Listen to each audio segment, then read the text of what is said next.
Last month the Mail published an extract from a book by Teresa Chung in which intelligent, educated women spoke of their firm belief in an afterlife.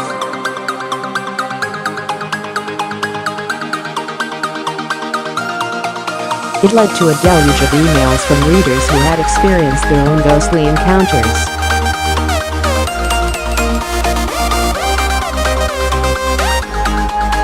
Here, Helen Carroll brings you some of their stories, while Mail columnist Sarah Vine reveals her own spooky tale.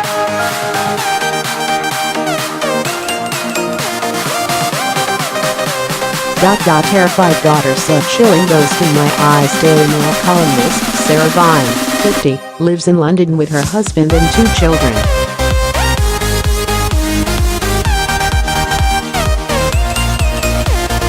She says, last Christmas we were invited to stay with dear friends at their beautifully restored house in Devon.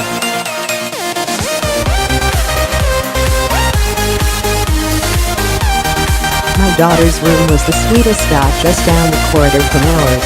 It had candy-colored teacups on the wallpaper, an adorable 4-poster single bed, and a lovely little en-suite bathroom.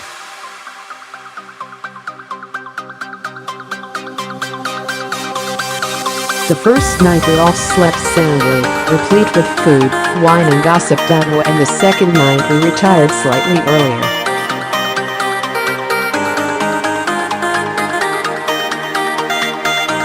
I awoke at around 2 a.m. Seeing a light flickering, I walked down the corridor to my daughter's room.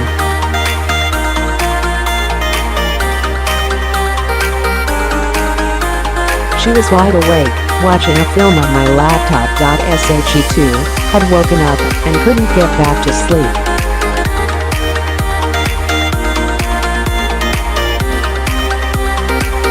I closed the laptop, tidied the little bedroom and straightened out the bedclothes.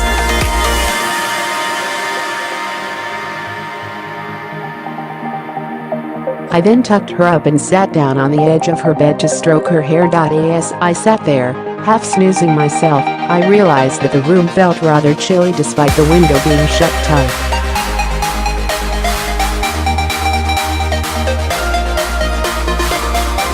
Strange. My daughter's eyes were closed, and she was drifting off. I pulled the duvet up around her.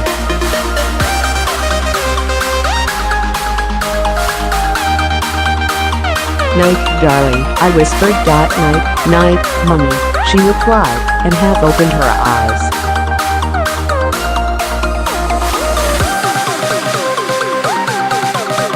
Suddenly, her pupils widened in fear.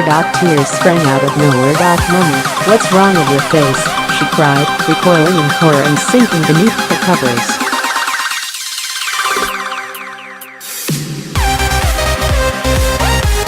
I felt a rush of cold air down my spine, and a thud in my ears, like a door being slammed a long way away.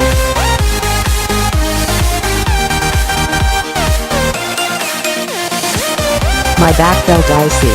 I could feel the presence of something right behind me, something ancient and evidently rather irritable.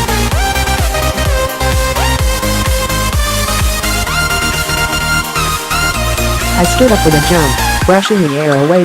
There was a loud hum, as though the whole room was vibrating, and then, just like that, it was gone.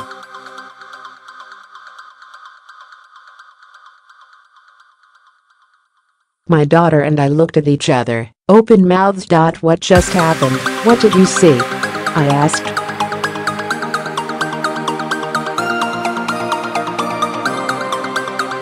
Your face, replied my daughter. It wasn't you. It was like ... like someone else was looking at me through your eyes.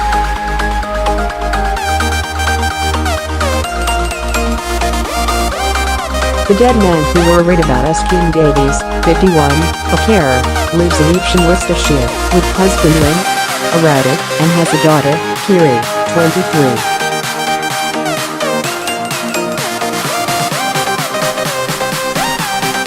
She says, in December my mind always turns to memories of Mr. Gordy, the ghost who moved in with Kiri and I one Christmas, shortly after her father left us.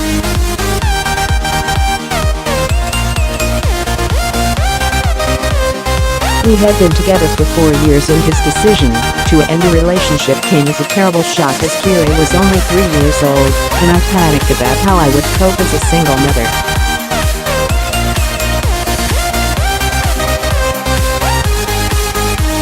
I've always enforced the shoes off at the door policy, so the first sign that we had company was a trail of huge, black oily footprints across my beige carpet, from our front door right to the back.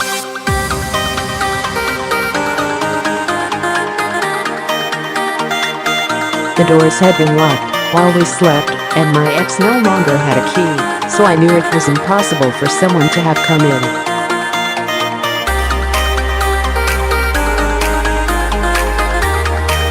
I didn't have time to dwell, so I scrubbed the carpet clean, but was baffled when the same prints were there each morning over several days.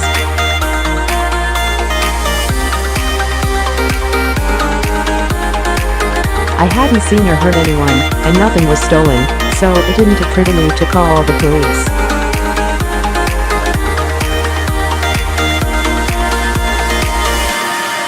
I didn't mention it to anyone, worried they would think I was losing my mind. And the 7th morning, I was relieved to find there were no footprints. However, the loose seat had been left up, even though there were only females in the house, and I knew I'd left it down before going to bed.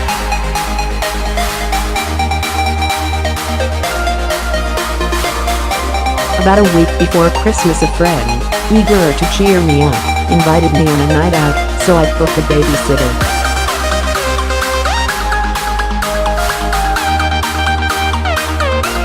When I got home, the babysitter couldn't wait to leave.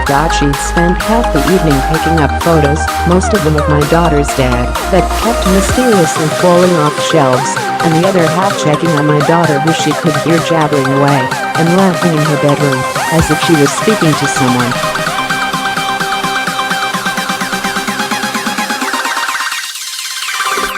For Christmas, I bought my daughter a battery-operated dog that rapped and did backflips.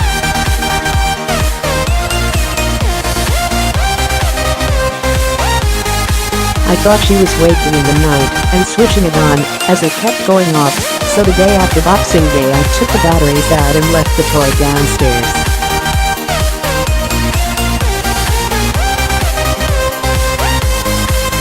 However, while I was watching TV that evening, despite being empty of batteries, it started rapping and flipping.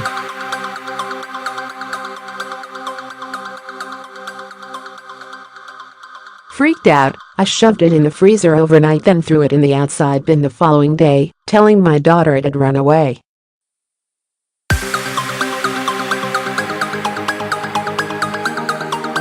Things reached a crescendo on New Year's Eve. Alone downstairs, a couple of hours after putting my daughter to bed, I heard heavy footsteps coming from her room above.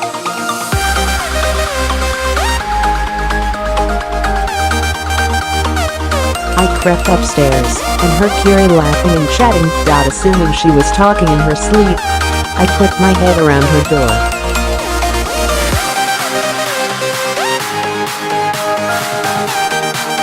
Sitting on her bed in her Christmas pajamas, her face broke into a grin before crumpling into tears.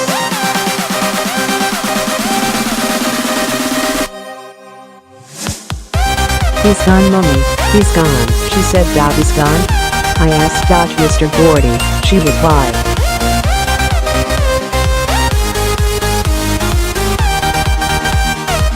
"He died in a car accident, but he's been visiting because he was worried about us and thought we needed a man in our house."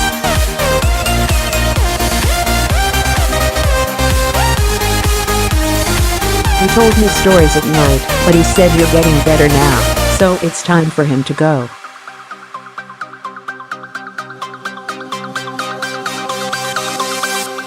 We never heard anything more from him, but often talk about him at this time of year, and Kiri, who has just qualified as a physiotherapist, remembers the experience vividly.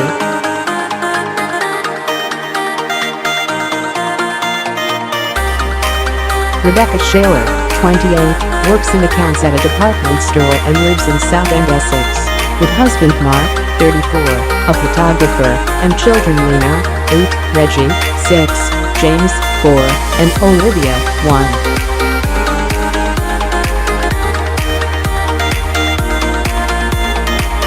She says, back in December 2009, I was a first-time mom, and, although Mark and I were together, we weren't yet living under the same roof.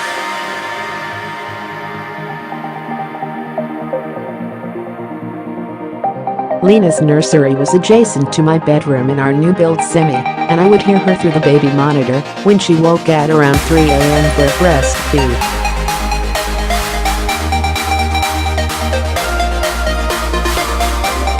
About a week before Christmas I was woken, at precisely 2:33 a.m., by the sound, coming through the monitor, of two men conversing loudly.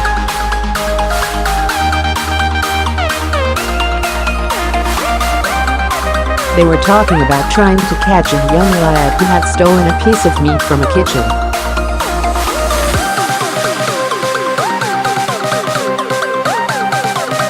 I lived in a village, Wakeling, in Essex, at the time and thought I must somehow be picking up a conversation between police officers over their radios.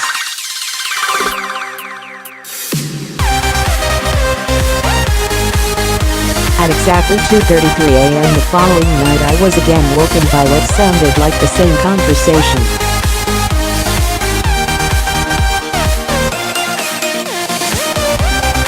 I tried to tell myself that I got crossed wires with police radios, and that there must be a meat thief in the village.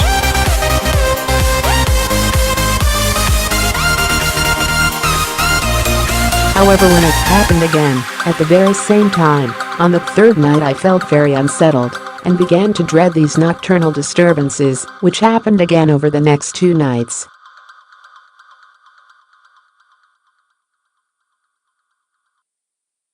Then, in the early hours of Christmas Eve, I woke with a strong feeling that someone was watching me.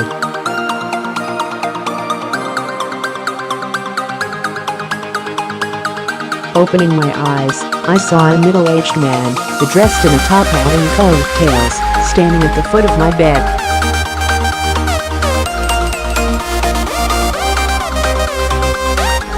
He seemed transparent, his body hazily illuminated by the light from the street lamp shining through my curtains.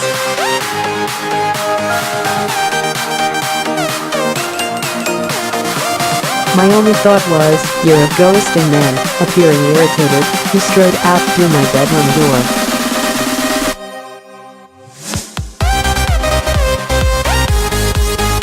Glancing at my phone I saw it was 2:33 a.m., and the same conversation about the boy and the meat played out again through the monitor.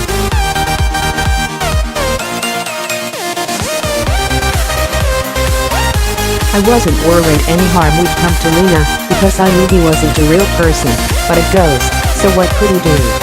Friends and family tried to convince me I was probably just dreaming, and I don't blame them. I too would have been skeptical before this happened to me.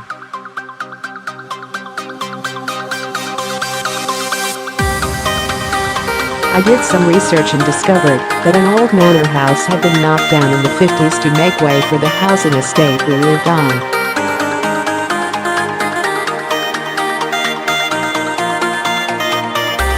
I guess the ghostly figure had lived there, which is why he looked so aristocratic, and presumably the boy who stole the meat from the kitchen was below-stairs staff.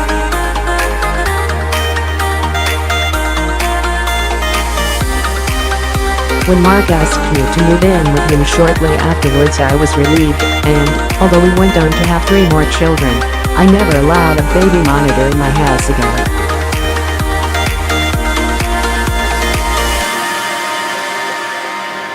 Chloe Morris, 27, is a marketing consultant from Shrewsbury.sh. She says, "Every Christmas afternoon my family, parents, siblings, aunts, uncles, cousins, gather in the living room at my grandma's house to play party games.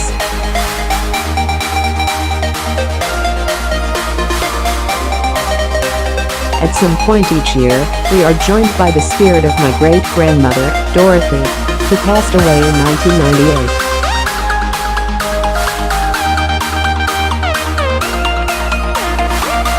Her arrival is always heralded in the same way. First, the carved wooden dolphins which sit on top of my grandma's television appear to leap into the air and turn somersaults before coming crashing to the floor with a thud.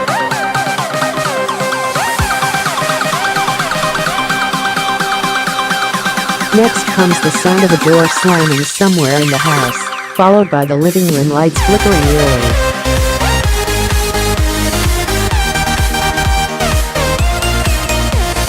It makes the hair on the back of everyone's neck stand up, but rather than feeling scared, most of us find it quite comforting. We miss her, and for those few minutes it feels like she's still with us.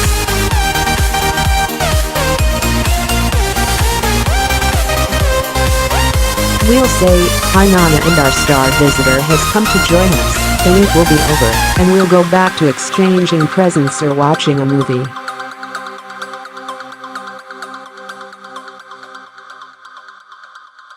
Dorothy loved Christmas Day, encouraging everyone to get involved in games of charades and drink snowballs, and it's a time when our whole family is together, so it's no great surprise that she chooses then to make an appearance.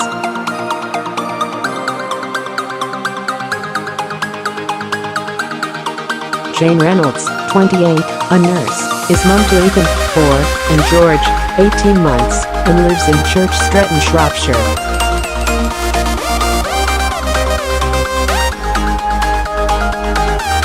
She says, "Last Christmas Eve I put my sons to bed and, with carols playing in the background, baked gingerbread biscuits to put in Ethan's stocking.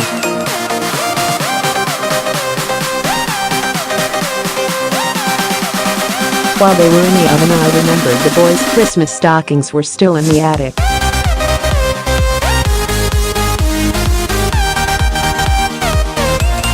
Retrieving things from up there had always been their dad Karen's job, but we were separated, and he had moved out 4 weeks earlier.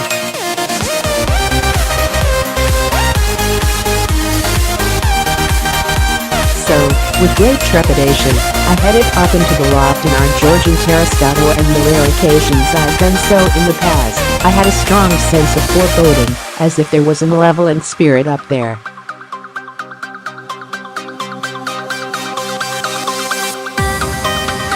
The moment I opened the hatch I felt a chill, and, as I reached out for the stockings, had the sensation of a cold hand closing over mine, and something pushing me back towards the opening.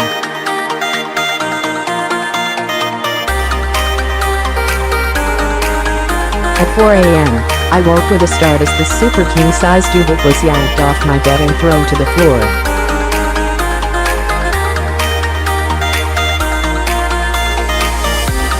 I could see no one, but it felt as if somebody was shaking me awake by the shoulders.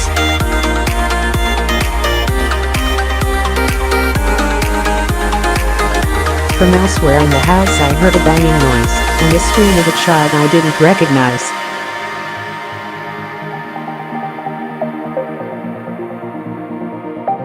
Terrified my sons were in danger, I ran to their room, where I found Ethan sound asleep and George lying on his back, making a gurgling, choking sound.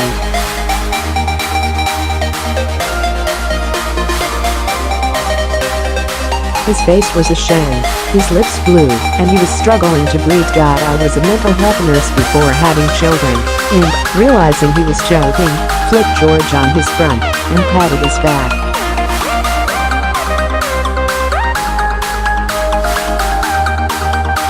He started coughing, and, mercifully, the vomit which had been stuck in his throat ran from his mouth.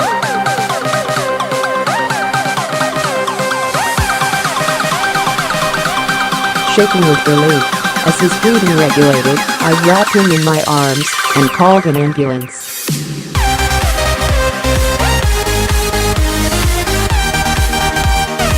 The paramedics checked all his vital signs, and he was fine. They told me how lucky I was to have got to him when I did, but I couldn't bring myself to tell them about the ghostly presence that had woken me from a deep sleep.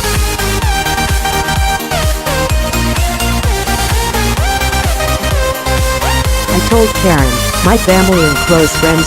Keen to make sense of it, I got chatting about former residents to the elderly lady who lived in the adjoining house.